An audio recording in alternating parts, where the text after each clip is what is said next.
Let me just check the notes over here. Oh, hello. Didn't see you come in there. Oh, that's a bunch of BS. Obviously, I saw you. You're not even you. You're a camera that I've set up. That was a terrible open. Am I losing my damn mind? Maybe. Look, if you would like to see somebody who's potentially losing their damn mind talk about mixed martial arts for the next 15 minutes, then this is the show for you. It's a good laugh. We have a lot of fun. We have a look at some memes from around the world of mixed martial arts and combat sports, recapping last week's event, which was the Nashville Sandhagen versus Rob Font. Also taking a quick look at the news. There's been a fight announcement today, and it is a big one. So if that sounds good, stay with me for the Burt Locker.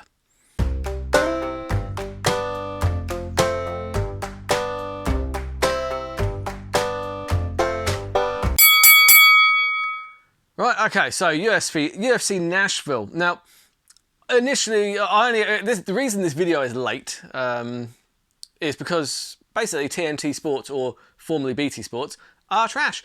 They usually have the replay up in the morning and I watch it through the app. They just didn't have it. So I had to watch the prelims. Caught up with the main event just literally earlier on today.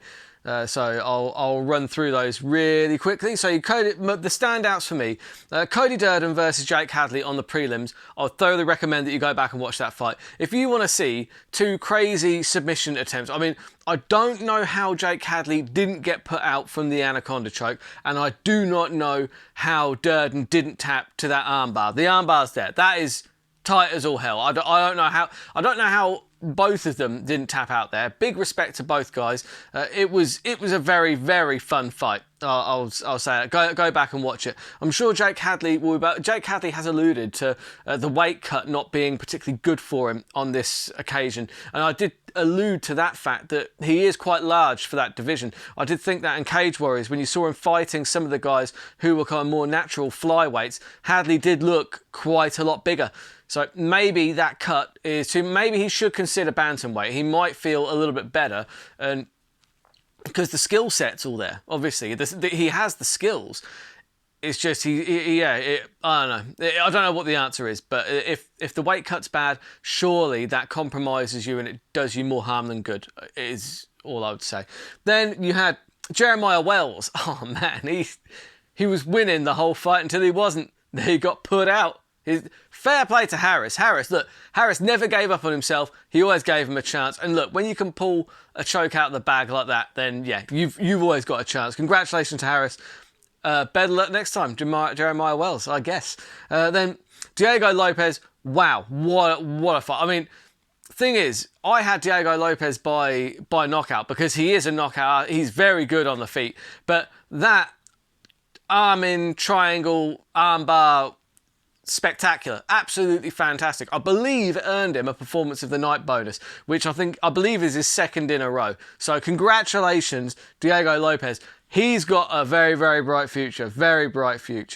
And Tatiana Suarez obviously took out Jessica Andrade. No surprises there, honestly. No surprises there at all. One big surprise was Dustin Jacoby flatlining Zhuzhukwu, because I thought that was going the other way. You'd have gotten very good money on that. I didn't give enough respect to Dustin Jacoby, and apologies for that. He looked fantastic, flatlined his opponent with a nice 1-2. Kennedy Zhuzhukwu is obviously going to be back, and that's a huge scalp to have for Dustin Jacoby. So congratulations on that one. Sandhagen versus Font. Still haven't seen that one yet, because as you'll see up here, now, all I've heard is that it wasn't the most exciting fight, and maybe that's why the UFC don't even have it on Fight Pass yet. Maybe that's why. Every other fight is on there. No Font versus Sandhagen though. What I heard was it was very grapple heavy, and whilst let's get a couple of things straight. Like, people always point to this. Oh, no, Dana White walked out halfway through. Sometimes Dana White has things to do. He has places to be. Dana White has since come out and said, look, I think Sandhagen did the right thing. It was a great performance. The guy is an absolute stud. So I don't think actually his leaving was anything to do with the quality of the fight. But hey, end of the day, if you've got Sandhagen did the right thing. If you have a huge advantage in one area, you have to press that advantage. It's It is that simple. You have to win first. Winning is the first thing.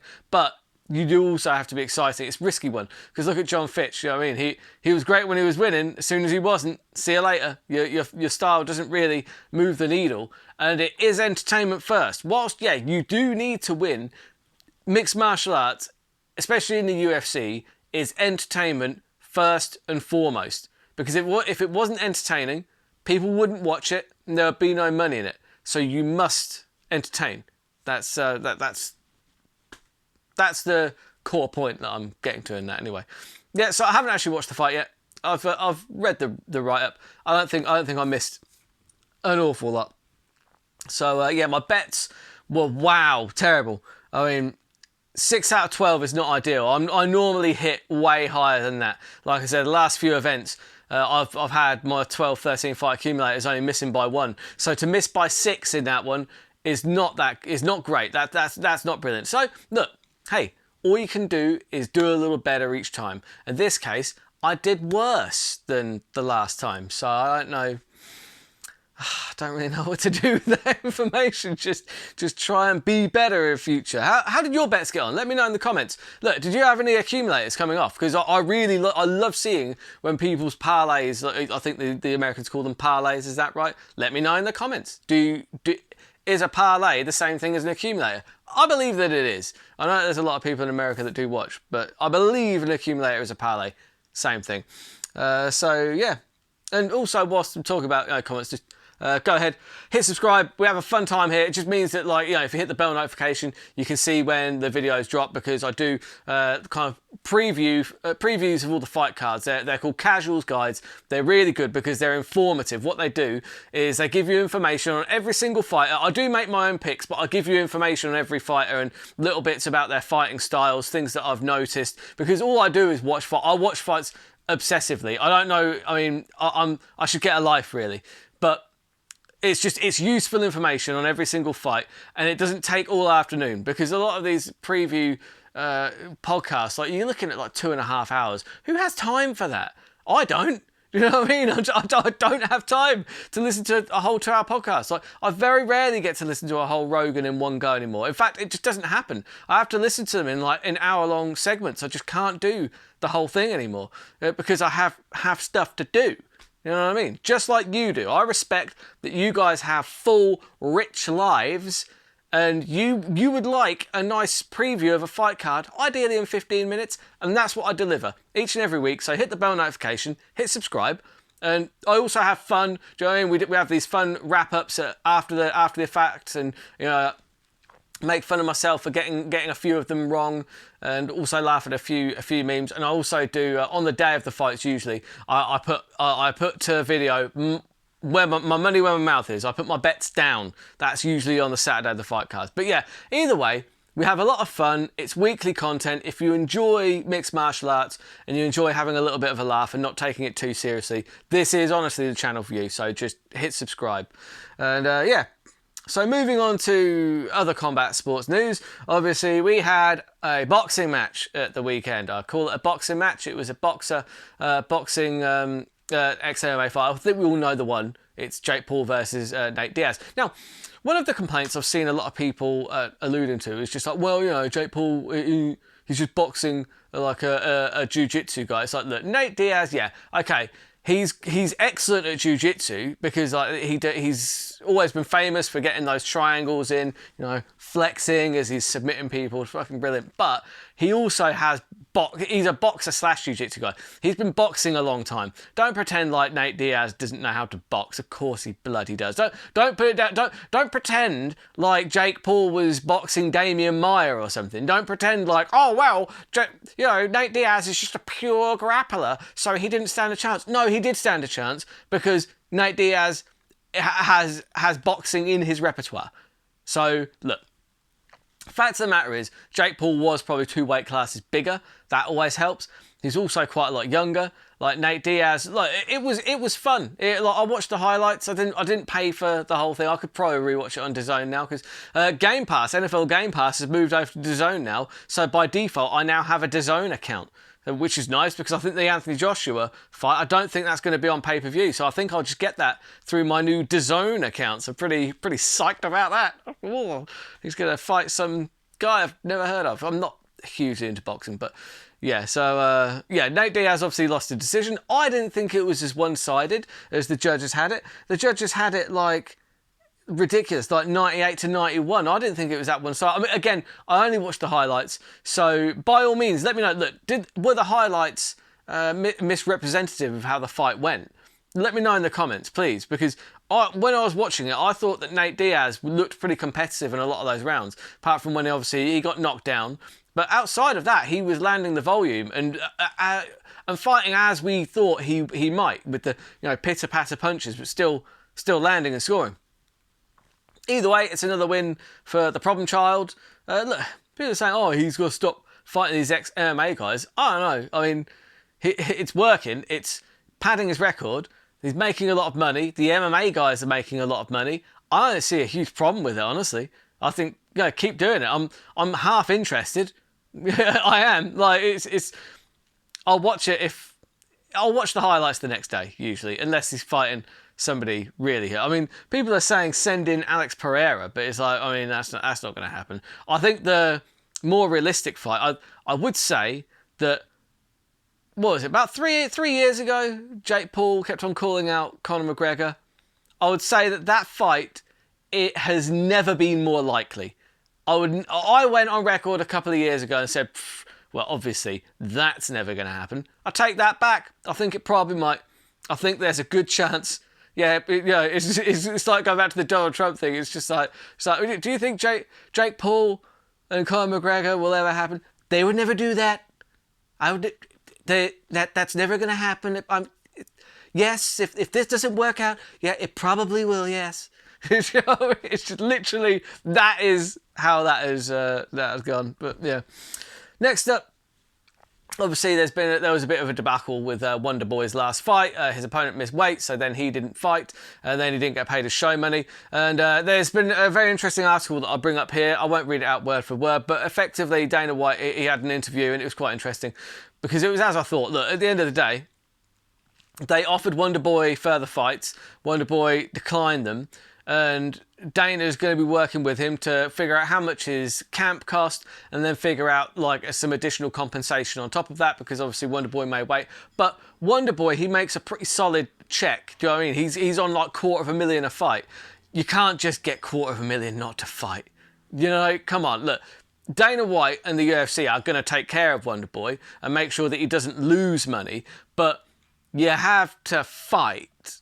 I know that it wasn't his fault and his opponent didn't make weight, but they offered him further fights. But in my opinion, look, for $250,000, you have to fight. You have to at least fight, don't you? Because look, people talk about, UFC pay. I'm not going to go too much into that, but $250,000, that's a lot of money for anyone, isn't it? When did $250,000 not become a lot of money? Christ almighty. Anyway, yeah, for that kind of money, you need to take a fight. You need to actually fight. I know they're going to try and put a fight together for him, but yeah, they'll take care of him. The UFC are not, Dana White is not the devil that people think that he is, in my opinion. I think that actually he looks after most of the fighters pretty well, and this is another example of that. Anyway, Adesanya versus Sean Strickland is on. You've got obviously Adesanya's opening as a massive betting favourite, and rightfully so.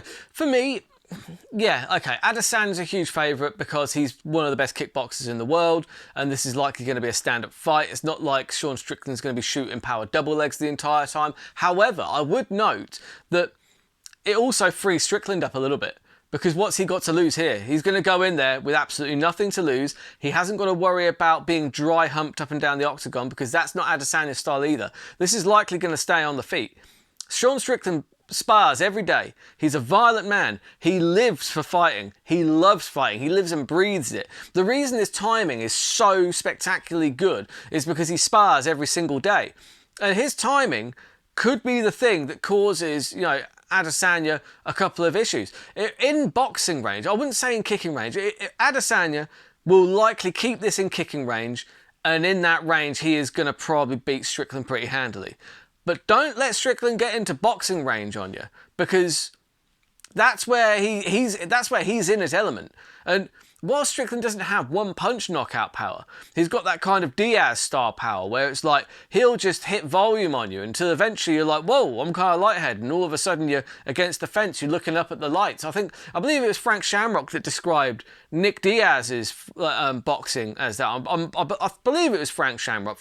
Please correct me if I'm wrong, because I'm going off the top of my head here. But it was Frank Shamrock that lost to Nick Diaz, and he said, well, it's weird. It's like his punches don't hurt. They don't hurt at all. But all of a sudden, it's like, whoa, I've taken a few of those. And then all of a sudden, you're like, whoa, I'm kind of dizzy. And then all of a sudden, I'm just looking up at the lights like, what happened? And that's the kind of power that Sean Strickland also has. He's also got a relentlessness to him. He's also got nothing to lose. Also, the press conference is going to be outstanding. I'm a big fan of this fight. Look, Dricus was never going to make that kind of turnaround. And I don't know if it's honestly fair to ask him to do that. Like, he just fought Robert Whittaker, one of the best in the world. He didn't come out of there completely unscathed. And it's not fair for it to kind of say, well, you turn around in a month if you want your title shot. So he's rightly saying, no, if I'm going to try... He respects Adesanya too much to go in there half-cocked. Whereas Sean Strickland, this is a massive advantage for him because he hasn't perhaps earned back that title shot yet, so he gets to skip the line if he's going to take it on short notice. So there's a benefit to him. There's no benefit to Dricus for taking the fight short notice because he's already earned that spot by knocking out Robert Whittaker, which is something that not many people have managed to do, especially not recently, and nobody expected him to do. He's already defied the odds in knocking out Whittaker to get that #1 contender status. Does that make sense? Hey, I feel like I'm making some sort of sense. But I'm a fan of that fight. Really am. Fan of that fight. So let's move on to Troll of the Week. Troll of the Week, I'm going... yeah, this one I did share last week on my socials, but I'm sharing it again because it's just so funny. It's the scene from Jurassic Park. I believe there was a similar one when Stipe threatened to go to Bellator, and it was just like, hey, Stipe's going to Bellator. See, nobody cares. And same thing here. Molly McCann is going down to strawweight. Hey, look, Molly McCann, she's going down to strawweight. See, nobody cares. Bless her. Hopefully she does well at strawweight. It's next one is just the BMF title. People just they're tired of the interim titles. So Dana White's bringing in the Trojan horse that is the BMF title, which I think is very funny. Very funny. Anyway, look, if you have any funny memes that you've seen that you want to send me, go to the Burt Green on Instagram. That's probably the best place to send them to. And the Burt Green on Twitter as well. I'll put them all up here. They're all there. Anyway, yeah, just send them over. I'll put them on. I love laughing at memes. If nothing else, we all like laughing at a good meme. So yeah, this week... can't even remember what the main event is this week. So I was just looking through it. Let's have a look. What is the damn main event? Cub Swanson's on the card. Oh, Vicente Luque against Rafael dos Anjos. Yeah, that's a pretty fun fight card to be fair, because you've got the rematch. Well, not rematch, but the rescheduled match, Khalil Roundtree against Chris Daukaus. That's a fun one as well. Some good fights on there. I'll be doing my casuals guide later on this week with information up and down the card. If you haven't subscribed, hit subscribe. Until next time, keep those odds long and those bets terrible.